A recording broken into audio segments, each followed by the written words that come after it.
ทางหลังนี่บ่ได้ตกแต่บ่เนาะบ่ตกว่ะขอบอกขอบใจหลายๆเด้อทางผู้ใหญ่ใจบุญที่โอนให้เงินให้น้องสลีใส่และซื้อข้าว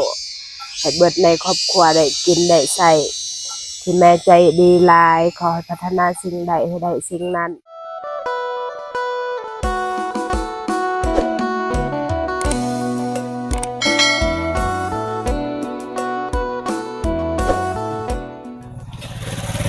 โอเคทุกคนอ่ะมาแต่ไปส่งไปส่งน้องเดิมไปบ้านญาตินะเนาะ ก็คือถ่ายเบื้องหลังคนน่ะคล้ายๆคือเบื้องหลังการถ่ายทำของเบาเจ็บไปน้องเอ้ยก็จะลืมเข้าไปเบิ่งเด้อลงแล้วสำเร็จก็น่าจะลงแล้วเนาะสำเร็จลงแล้วไปส่งน้องเดิมก็คือเบาเจ็บไปส่งน้องเดิมไปน้องเนาะก่อนจะเข้าเรื่องก็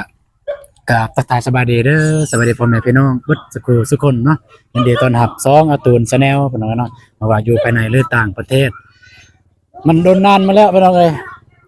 เงินที่พ่อใหญ่เพิ่นฝากมาให้ก็คือฝากให้น้องซาลี่เนาะเพิ่นฝากมา2เทื่อไปน้อง เทื่อแรกเพิ่นฝากมาประมาณ2,100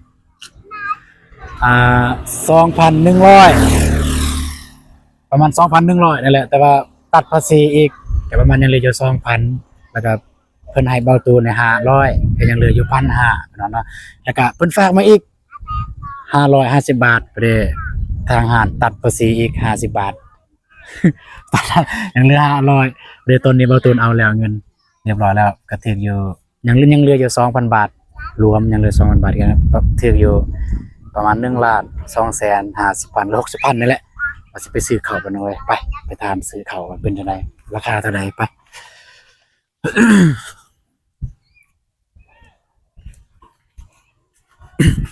สบายดีเด้อว่าสิมาซื้อข้าวแน่แม่นสอบหนึ่งสอบเท่าไรเขาฮะบ่ฮู้ไอ้น้องโทรหาพ่อแม่ได้บ่ลองโทรเบิ่งโอเคไม่แต่ว่าเราถามน้องเพิ่นโทรหาพ่อแม่ก่อนบ่ได้บ่ราคามันก็บ่โทรหาแล้วล่ะบ่พอแล้วเท่าไร6,700,000โดยโอเค6,700,000พี่น้องเอ้ยเนาะเข้าใหม่บ่แล้วเข้าเก่าเขาใหม่ใหม่เนาะกดได้บ่นะได้สิเซ็กเบิ่งอะไรมีบ่นะเซ็กแบบเซ็กเบิ่งว่าใหม่หรือเก่ามีพี่น้องเอ้ย50 โลแบกได้บ่เบาเจ็บกลายเป็นความเป็นเจ็บบ่ว่าผู้แบกกัน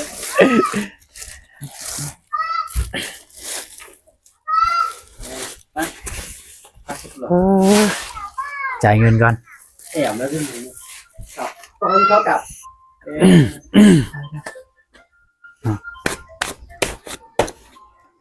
โอเคแต่ว่าสิจ่ายเงินเลยพี่น้องเอ้ย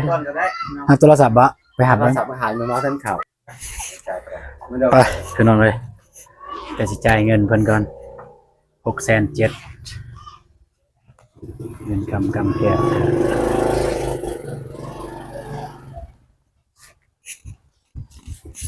6,700,000 1 2 3 4 5 6 7โอเคไม่หนักเลยครับ6,700,000เป็นยังไงเป็นยังเหลืออยู่เงินกับประมาณอยู่เท่าไหร่บ่เจ็บ30ยังเหลือ500,000 506,000นั่นแหละมากับเบาเจ็บเป็นยังไงให้เบาเจ็บสักทายกองก่อนสบายดีเด้อเลยเนาะก็ให้เบาเจ็บจับกล่องพี่น้องมาแต่ไปส่งน้องเดิมทุลักทุเลน ยานลมเนาะ เพราะว่าขี่น้ำผู้หญิงเด้ก็มันนะมันผู้ชายด้วยกันเบิ้ลทำได้ก็ได้แม่นเพราะว่าขี่น้ำผู้หญิงทุกคนมาบ่เคยขี่บ่เคยสอนไผอะนะผู้หญิงเอาก็เกะแน่อย่างนั้นมันสิเป็นจังซั่นจังซี่เอ้าโอเคทุกคนเลยหนังเราไอ้ก็โกงได้แกถอน30,000 กีบนะเป็นเงินของน้องซาลีเดี๋ยวไปหาน้องซาลีเลยพี่น้อยและถามยากๆแดพี่น้องเดี๋ยวสิ ให้ทางมือกลองเขาอัปเดตเลยว่าเอาเข้าในไปให้น้องสลีมันยากสำใดกันไปทางลุมไม่ยากทางนี้นะจ๊ะบ่ยากเด้อไปทางซอยอายแล้วเย้ไป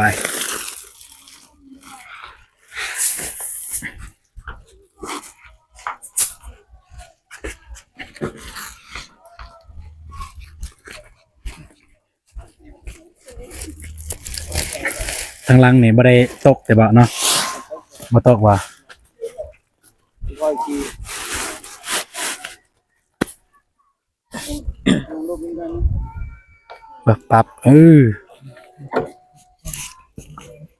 โอเค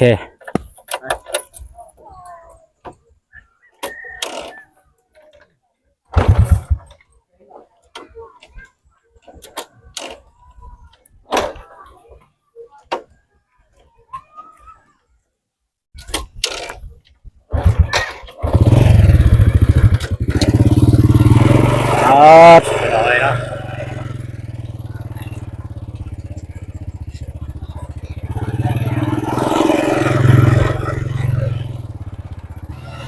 เลยมันตีงล่างเลยไปหน่อยตีงเลยล่างนะไปสบายดีมาใส่มาแล้วไปหน่อยเข้าได้บ่บ่ได้ตีเดี๋ยวนี้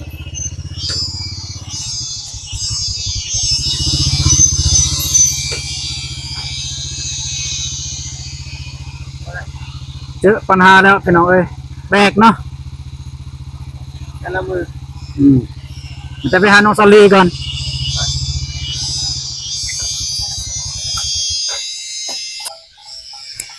มาพี่น้องเอ้ยไปหาน้องซอลลี่พี่น้องว่าอยู่เฮือนหรือบ่แล้วเราไปอยู่ฝุ่นอยู่ดินซอลลี่อยู่เฮือนบ่อยู่ไสฮะอาบน้ำน้องซอลลี่อาบน้ำปะเนาะไม่ได้รอทาเด็กหน่อยไปเอินก่อนแล้วพี่น้อง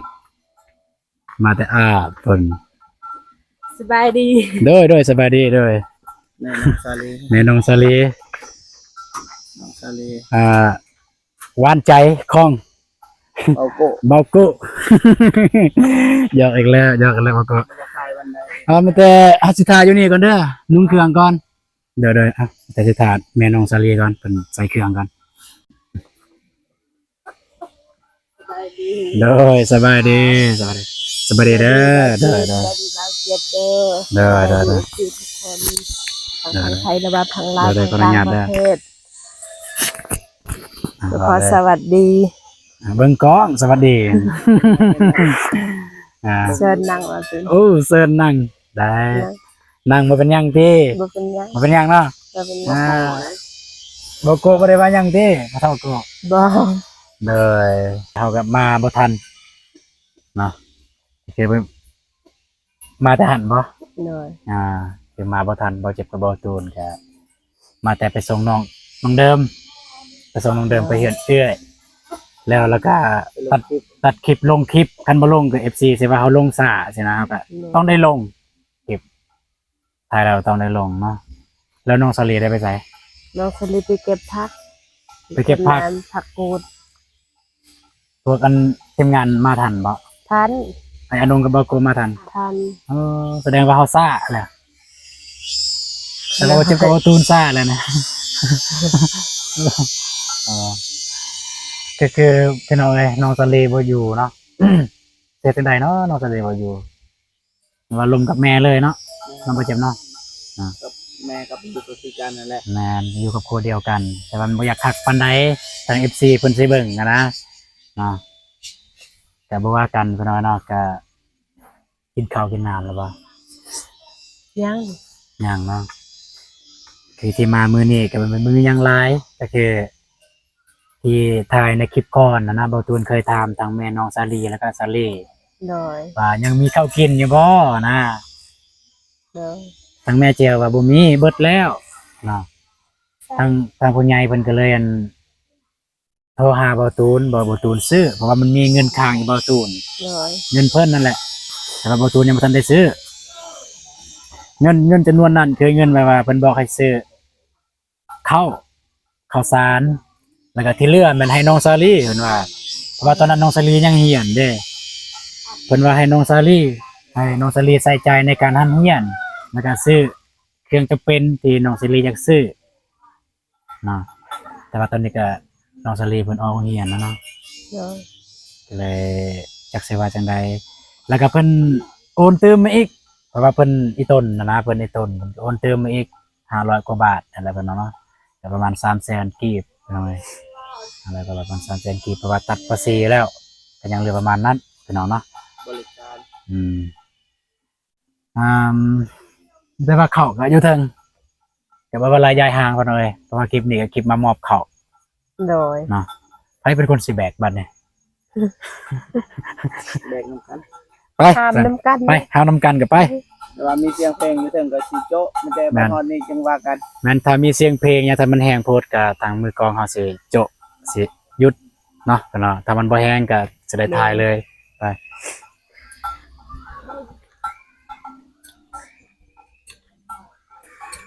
เนาะ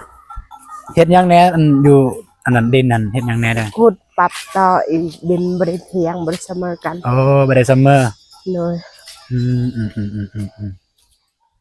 บ่รถไปได้บ่ว่าซำนี้เนาะตึดๆๆๆๆเย็นๆค่อยๆตึดๆๆๆเนาะขึ้นนี่ บ่ได้ แล้วก็มานี่ไปพุ่นคิดว่าน่าจะได้อยู่นะ คือทางนี้เด้อ เนาะเอากาแฟนี่ออกปรับจังซั่นจะสิได้อยู่ ลอง เอาเบิ่ง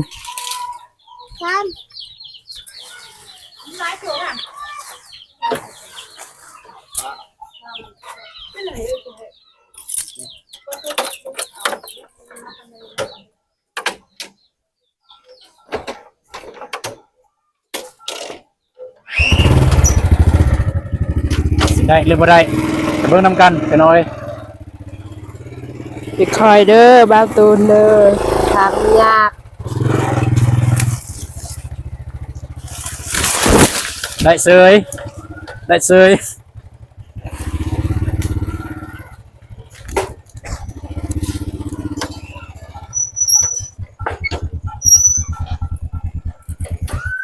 อ่า เก่งหลายทีมงานเราไป อ่ะ ทางยากยังไปได้เซย วันนี้ก่อนให้ทางผู้ใหญ่เพิ่นเห็นก่อนเนาะมานั่งนี่ก็พี่น้องอันนี้ก็คือเขาของอันนะผู้ใหญ่ใจบุญทางฝั่งไทยที่เพิ่นเคย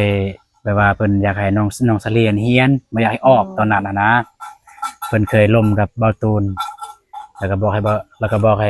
บาตูนไปบอกซาลีว่าบ่ให้ออกโรงเรียนเด้อแต่ว่าด้วยความว่าปัญหาก็คือฮู้แล้วพี่น้องเอ้ยน้องสาลีบ่มีรถไปโรงเรียนได้ขาด3 เดือนแล้วก็เบาตูนก็ได้ล่มนำครูอาจารย์อยู่โรงเรียนเพราะว่าเขาก็รู้จักกันแดเพราะว่าเขาก็เบาตูนเคยเป็นลูกศิษย์เก่าอยู่โรงเรียนมาซอดอนซ่าเคยเป็นลูกศิษย์เก่าก็ได้รู้จักกับครูอาจารย์อยู่หั่นแล้วก็ได้โทรล่มเพิ่นก็ว่าก็ได้อยู่เพราะว่าเพิ่นก็เห็นใจคือกันนะเพิ่นเห็นใจเพิ่นฮู้ว่าชีวิตน้องสลีเป็นแนวใดเพิ่นฮู้นะแต่ว่าด้วยความว่าตามกฎระเบียบก็คือต้องถ้าสิไปเฮียนคืนนะในตอนนั้นเด้อถ้าไปเฮียนคืนก็คือต้องมีผู้ปกครองไปล่มไปเว้าเหตุผลว่าย้อนหยัง โดย อันนะจึงน้องสลีจึงขาดเฮียนนั่นน่ะแต่ด้วยความว่าน้องสลีก็มันบ่ทวงบ่ทันเลยตอนนั้นบ่มีรถปัญหานะก็เลยต้องได้จำใจต้องได้ออกบ่ได้ไปเซ็งแม่นว่า แม่น น้องเสด็จบ่ได้ไปเซ็งตอนนี้ก็เพิ่นบ่ได้อยู่ไปเก็บผักกูดอยู่แถวใดห้วยนี่บ่รู้ห้วยใด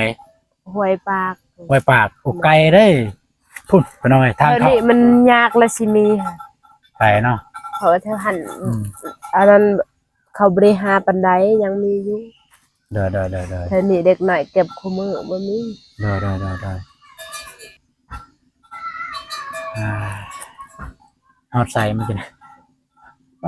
เกิดเหตุเทคนิคผิดพลาดทางเทคนิคน้องสลีอะไรไปเก็บประกูด โดย คันไปเก็บหวยนี่มันบ่มี โดย เพราะว่าเด็กน้อยเก็บหลายเก็บทุกมื้อก็แม่นแล้วเนาะไกลๆในห้วยในไกลๆเนาะพี่น้องก็ยังมีอยู่บ่เขาวกิน บ่ บ่มี ยื เนาะ มของเขากินรักคำใดนี่ก็ใส่ โอ้ ใส่ครึ่ง ยืม โดย ยืมเขามากิน โดย เอาจังซี่เขาที่เอื้อยกินแล้วเอื้อยกินแล้วจะได้ให้เขาว่าซั่น แม่น โดย ถ้าแม่น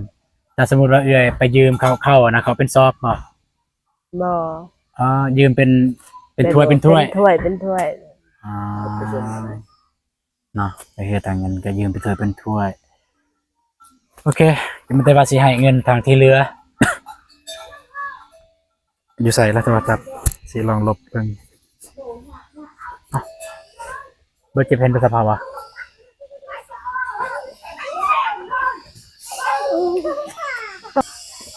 โอเค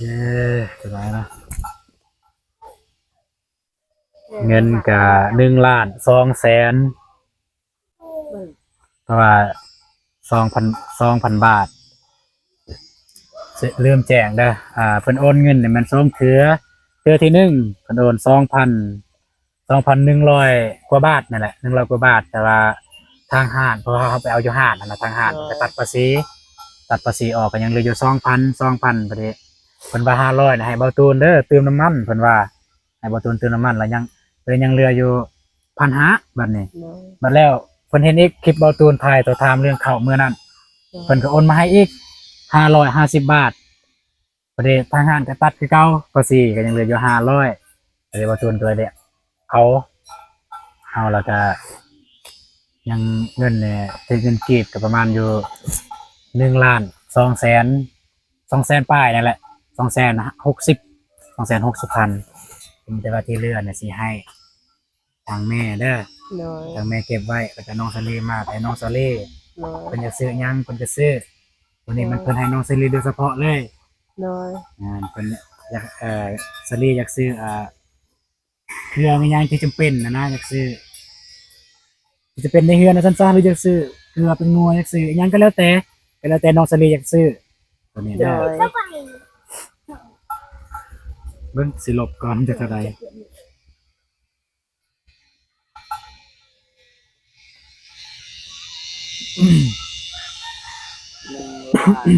1,260,000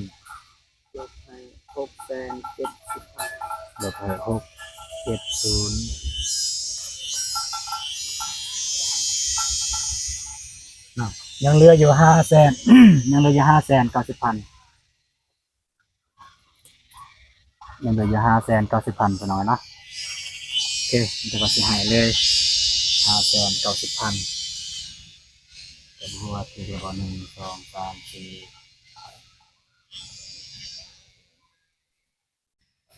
1 2 3 4 5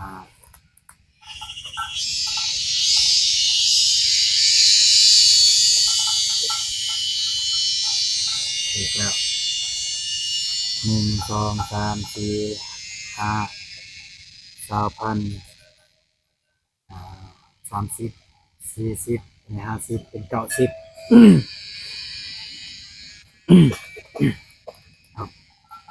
สุดท้ายรูปเลยนะ ไปพูดเลย 1 2โอเค โอเคเนาะก็คือเงินของน้องซาลีคือมอบให้น้ำแม่เลยเพราะว่าน้องซาลีไม่ได้อยู่ไปหน่อยเนาะ ขอบใจหลายๆเด้อ โดยเอาเก็บไว้ เงินจำนวนนี้ก็คือบางทุนบอกเบื้องต้นหัน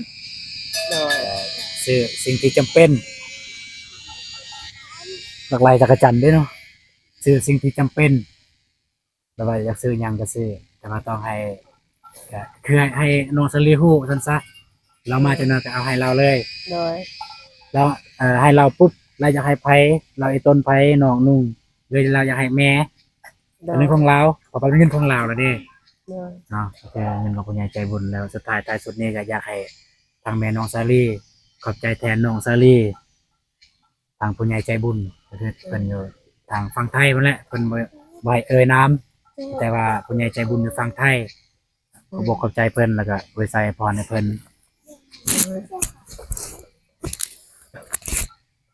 ขอบอกขอบใจหลายๆเด้อทางผู้ใหญ่ใจบุญที่โอนให้เงินให้น้องสลีใส่และซื้อข้าวให้เบิดในครอบครัวได้กินได้ใส่ที่แม่ใจดีหลายขอให้พัฒนาสิ่งใดให้ได้สิ่งนั้นจงเจริญความเจ็บอย่าได้ความไข้อย่ามีขอให้สุมให้เย็นเด้อแม่เด้อขอให้ พอพอเด้อ เลย ขอให้สุขภาพแข็งแรงขอให้เจริญรุ่งเรืองทุกปีทุกศาสตร์เด้อพอเด้อสาธุ เนาะนี่ก็ทำให้อวยพรของแม่น้องซาลีเอ้าบ่ว่าลายยายหางเพิ่นน้องเอ้ยมีแต่สิแบกเข้าไปในเฮือนเลยเนาะ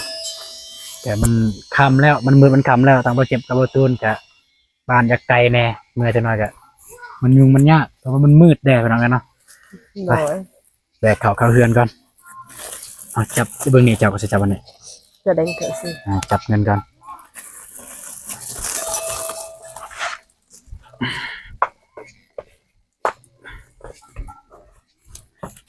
โอ้ยมืดติดตาเลยคือเนาะนี่บอสที่ว่าเขายืมเขา ตัวนี้เขาอันนั้น เขาเอาไว้แนว มันมีไฟบ่ มีแต่ บ่ บ่ เปิ ได้ ดไฟ เสียบอ่ะ เสียเบิ่งบ่เห็น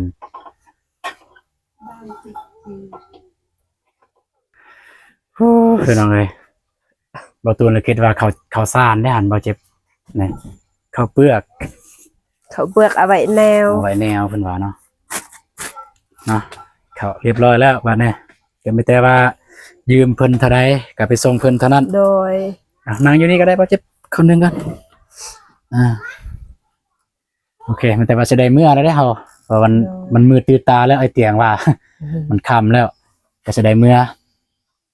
ได้กลับจะได้เดินทางเมื่อพี่น้องเนาะก็สำเร็จเสร็จสิ้นพี่น้องภารกิจมื้อนี้ก็คือซื้อข้าวให้น้องซาลี่ก็คือตามที่ผู้ใหญ่เพิ่นบอกให้ซื้อแต่จริงนี่เพิ่นบอกซื้อแต่ตอนนั้นแล้วแต่ว่าพอดีไอ้เตียงเพิ่นลงมาเพิ่นก็เข้าใจว่าทางทีมงานเฮาก็แบบบ่ค่อยมีเวลาได้มาแบบนี้นะเพราะว่าเฮาต้องไปนำไปเบาเตียงทองเฮาก็พายเบาเตียงทองไปนั่นมานี่ด้วยความว่าเบาเจ็บกับเบาตูนก็เป็นคนท้องถิ่นแน่เนาะเฮาสิหาไผสิไปหาไผก็ต้องมีเบาเจ็บเบาตูนไปนำนะเพราะว่า